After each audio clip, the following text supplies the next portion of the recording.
శాంతి సమాధానం లేక ఎంత వేదనతో నలిగిపోతున్నాము. ప్రియ తల్లి, చెల్లి, సోదరి, సోదరుడు, ఎన్ని సంవత్సరాల నుంచి మనసుకు శాంతి లేదు, నెమ్మది లేదు, ఆదరణ లేకుండా జీవిస్తున్నావు.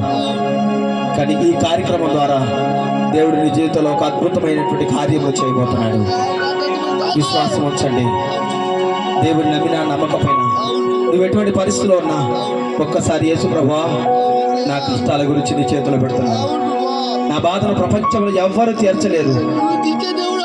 నా జీవితంలో నేను ఎంత వేదన చెందాను, ఎంత ఆవేదన చెందాను, ఎంత ఆందోళనకరమైన పరిస్థితుల్లో ఉన్నాను.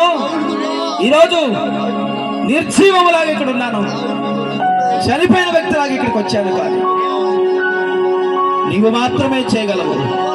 ఏదైనా చేయగలడు, ఏమైనా చేయగలడు, కథమంతా మార్చగలడు, నీ స్థితిని మార్చగలడు. నీ పరిస్థితిని ఒక్కసారి ఆ దేవాతి దేవుడైనటువంటి యేసు క్రీస్తు పేరు ఒక్కసారి తలిచి నీ కష్టాన్ని, నీ దుఃఖాన్ని, నీ వేదన కలిగించడానికి పరిశుద్ధాత్మ దేవుడు మన మధ్యలో ఉన్నాడు. మనమందరం కూడా ఆకాశము తట్టు చేతులెత్తి